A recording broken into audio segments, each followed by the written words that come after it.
मुख्यमंत्री सामूहिक विवाह योजना के अंतर्गत अगर आप फॉर्म ऑनलाइन करना चाहते हो तो आप कैसे ऑनलाइन करेंगे, सभी जानकारी हम आपको इस वीडियो में बताने वाले हैं। साथ ही साथ कौन कौन से डॉक्यूमेंट की रिक्वायरमेंट होगी जिन्हें आपको अपलोड करना है। देखिए ज़रा, इसकी ऑफिशियल वेबसाइट पे पहुंचने के लिए हम डिस्क्रिप्शन में लिंक दे रहे हैं, वहां से जाके आप डायरेक्टली पहुंच सकते हैं या फिर हम आपको जानकारी भी यहां पर देंगे।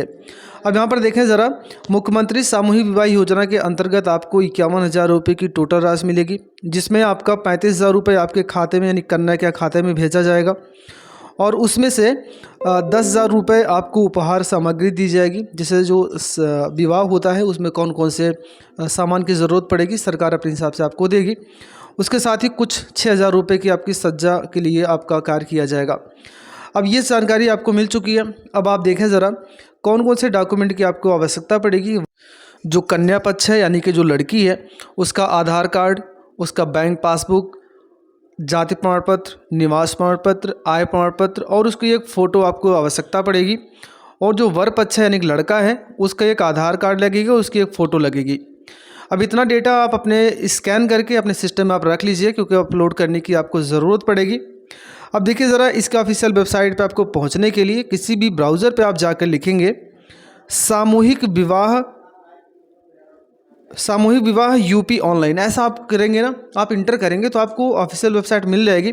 अगर नहीं मिल रही है तो डिस्क्रिप्शन में लिंक दे रहा हूँ, वहाँ से आप डायरेक्टली पहुँच सकते हो। यहाँ पर देखें, यहाँ पर एक ऑप्शन दिया गया है upsdc.gv.in। इस वेबसाइट को आप ज़रूर देख लीजिएगा। इस पर जैसे आप क्लिक करेंगे तो इसके ऑफिशियल वेबसाइट पे आप ऑटोमेटिक पहुंच जाएंगे। किसी प्रकार की कोई प्रॉब्लम हो रही तो मुझे कमेंट बॉक्स में ज़रूर बताइएगा। यहाँ पर देखें जानकारी दी गई है, आवेदन करें वाले बटन पर आप क्लिक करेंगे तो आप देखें ज़रा, नीचे एक फिर ऑप्शन आ रहा है आवेदन करने के लिए, यहाँ क्लिक करें और नीचे एक ऑप्शन है संशोधन करने के लिए। तो अभी आप ऑनलाइन नया कर रहे हैं तो ऑनलाइन आवेदन करने पर आप क्लिक करेंगे। आपके सामने ये इंटरफेस आएगा जहाँ पर कन्या यानी कि जो लड़की है उसका यहाँ पर आप आधार नंबर डालेंगे। सेकंड वाले बॉक्स में आधार के अनुसार आप नाम डालेंगे, जैसा कि बिल्कुल आधार में लिखा गया है, क्योंकि वहाँ पर आधार वेरिफिकेशन भी किया जाएगा, इसलिए यहाँ पर ये नाम आधार के अनुसार होना बहुत ज़रूरी है। इतना करने के बाद आप जो लड़की है उसका डेट ऑफ बर्थ यहाँ पर आप फिल करेंगे। डेट ऑफ बर्थ आधार के अनुसार ही होना चाहिए। उसके बाद यहाँ पर एक मोबाइल नंबर आप दर्ज करेंगे जो कि उसके आधार कार्ड से लिंक होगा, या ज़रूरी नहीं है, आप वैसे भी काम चल जाएगा। अब यहाँ पर चेक बॉक्स पर क्लिक करेंगे और वेरीफाई के बटन पर आप क्लिक करेंगे तो आप देखेंगे कि इस नंबर पर एक OTP भेजी जाएगी। उस OTP को यहाँ पर आपको फिल करना होगा और वेरीफाई करना पड़ेगा। आप वेट करिएगा क्योंकि इसकी साइट थोड़ी सी स्लो चलती है, इसलिए हम यहाँ पर आपको वेट करने के लिए कह रहे हैं। ये देखिए, आपका OTP आपके मोबाइल नंबर पर आ चुकी है। हम यहाँ पर OTP फिल करेंगे और वेरीफाई कर देंगे। इस वेबसाइट पे आपको लेकर आएगा इस इंटरफेस पर, जहाँ पर जनपद आप चूज़ करेंगे। यहाँ पर आप शहर से हैं तो शहरी, अगर ग्रामीण से हैं तो ग्रामीण आप चूज़ करेंगे। तो ये कैंडिडेट ग्रामीण से हैं, आपको थोड़ा सा वेट करना होगा। अब आपको देखिए, यहाँ पर आपका विकासखंड यानी कि आपका ब्लॉक पूछा जा रहा है, तो आप अपने ब्लॉक का नाम यहाँ पर डालेंगे। फिर आप अपने ग्राम पंचायत का नाम यहाँ पर आपको फिल करना होगा। अब अगर ये ऑप्शन नहीं आ रहा है ना तो आपको थोड़ा सा वेट करना है, क्योंकि इसकी साइड हमने बताया कि स्लो चलती है, इसलिए आपको वेट करना है, तो आप आ जाएगा आराम से। अब यहाँ पे आपके जो ग्राम है, जो आपका कस्बा होता है, वो नाम यहाँ पर देगा। थोड़ा सा वेट करना है। देखिए ऑटोमेटिक दे दिया है। तो ये सारी जानकारी जब तक ना आ जाए तो ऑटोमेटिक आपको फिल नहीं करनी है। अब यहाँ पर आप अपना राशन कार्ड नंबर डाल सकते हैं, अगर नहीं है तो मत डालिए, कोई ज़रूरी नहीं है। अब यहाँ पर आप देखें, आवेदिका के पिता यानी कि लड़की के पिता का नाम, आवेदिका के माता का नाम, लड़की के माता का नाम आप फिल करेंगे। अब यहाँ पर किस धर्म किस वर्ग से है, OBC है, जनरल, SC क्या है वो डालेंगे। अब यहाँ पर आवेदिका के परिवार की वार्षिक आय, तो लड़की का जो आय प्रमाण पत्र बना है उसमें लिखा होगा, उसको आप डालेंगे। अब यहाँ परिवार के BPL कार्ड का, तो वही आप अपना राशन कार्ड नंबर ही यहाँ पर डालेंगे। अब यहाँ पर निवास का पूरा पता डालेंगे, जैसा कि आपके निवास प्रमाण पत्र में लिखा गया है वैसा यहाँ पर आप फिल करेंगे। और फिर जो आपके आधार कार्ड में है उसको आप फिल करेंगे।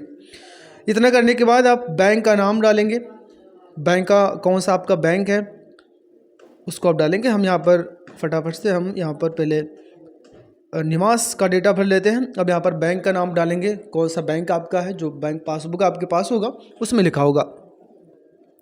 हमने डाल दिया है। किस शाखा का है, तो यहाँ पर आप थोड़ा सा वेट करेंगे तो उस शाखा की लिस्ट आएगी, उस शाखा में से अपने शाखा का नाम आप चूज़ करेंगे। फिर IFSC कोड ऑटोमेटिक ले लेगा। खाता संख्या यहाँ डालेंगे। आपके जो बैंक की पासबुक है उसकी यहाँ पर आपको PDF बना के 300 KB के नीचे होना चाहिए, उसको यहाँ पर आप अपलोड कर देंगे। अगर आपको कोई प्रॉब्लम हो रही तो मुझे बताइएगा, हम आपको ज़रूर वीडियो के माध्यम से बता देंगे कैसे उसको रिसाइज करना है। तो हमने यहाँ पर PDF बना के हमने रख लिया ऑलरेडी, तो हम इसको अपलोड हमने कर दिया है। अब यहाँ पर आपकी जो आवेदिका की फ़ोटो है यानी जो लड़की है उसकी एक फ़ोटो आप यहाँ पर अपलोड करेंगे, जो कि JPG या JPEG फॉर्मेट में होगा, उस 100 KB के नीचे होना चाहिए, अपलोड करेंगे। और आवेदिका का हस्ताक्षर भी हमने शुरुआत में बताने के लिए मैं भूल गया था, माफ़ी चाहते हैं इसके लिए। आवेदिका का हस्ताक्षर भी लगेगा। यहाँ पर आप देखें, आय प्रमाण पत्र अपलोड करेंगे PDF में, आय प्रमाण पत्र का आवेदन संख्या यहाँ पर आप डालेंगे। फिर आय प्रमाण पत्र का जो सर्टिफिकेट नंबर होता है उसके बगल वाले बॉक्स में इसमें आप फिल करेंगे।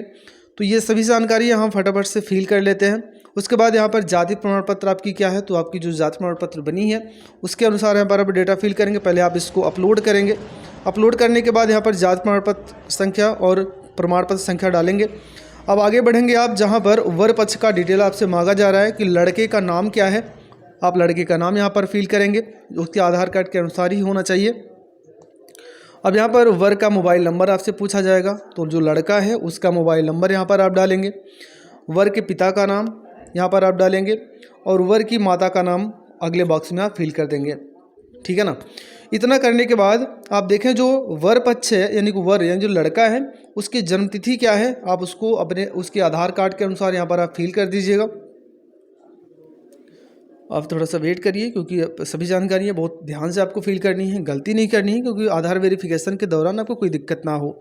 अब यहाँ पर जो जन्म तिथि है या आयु प्रमाण पत्र मांगी गई है, तो जो लड़का है उसका Aadhaar card, PAN card, high school की मार्कशीट जो भी हो, यहाँ पर आप उसको PDF में अपलोड कर दीजिए। हमने यहाँ पर बना रखा है, मैं यहाँ पर अपलोड कर देता हूँ।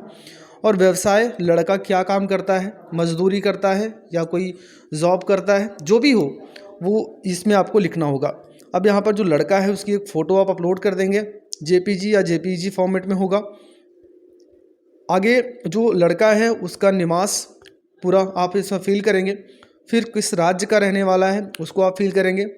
अब यहाँ पर किस जनपद का है, तो आप यहाँ पर वेट करिएगा ज़रा, हम यहाँ पर लिख भले दे रहे हैं लेकिन आपको वेट करना होगा। अभी देखिए, जैसे हमने उत्तर प्रदेश चूज़ किया ना, अभी आ जाएगा, देखिए ये देखिए अब इसको खोल के आ गया। जनपद, किस जनपद का रहने वाला है उसको आप फिल करेंगे। फिर यहाँ पर शहरी है या ग्रामीण लड़का है तो अपने हिसाब से आप उसको भरेंगे। अब यहाँ पर उसके ब्लॉक का नाम पूछा जा रहा है, तो यहाँ पर ब्लॉक और ग्राम पंचायत और उसके ग्राम का नाम यहाँ पर आप डाल देंगे तो आराम से आ जाएगा। अब यहाँ पर देखिए ज़रा, 3 ऑप्शन दिए गए हैं। तो विधवा है, एक है आपका परित्यक्त। तो विधवा उनके लिए है जिनका पति यानी कि जिनकी डेथ हो चुकी है, और परित्यक्ता उनके लिए है जिनकी शादी 1 साल से ज़्यादा हो चुकी है लेकिन उनका पति खो चुका है या फिर उनको लापता किसी प्रकार से हो चुका है लेकिन अभी डेथ नहीं हुई है, तो इस प्रकार से हम डालेंगे। तो इनमें से कोई नहीं प्रकार डालेंगे और यहाँ पर चेक बॉक्स करेंगे और सबमिट के बटन पर आप क्लिक कर देंगे। तो आप देखें कि आप इस थोड़ा सा वेट करेंगे तो आपका जो फॉर्म है वो सबमिट हो जाएगा। इस प्रकार से सक्सेस का मैसेज भी आ जाएगा। मैसेज आने के बाद आप नीचे की तरफ आप चले जाइएगा, जहाँ पर आप देखें प्रिंट का एक बटन आपको दिखाई दे रहा है या अपडेट प्रिंट रिसिप्ट करके दिया है ना, प्रिंट रिसिप्ट, इस पर क्लिक करिएगा तो आप इसको प्रिंट करके आप इसको रख लेंगे।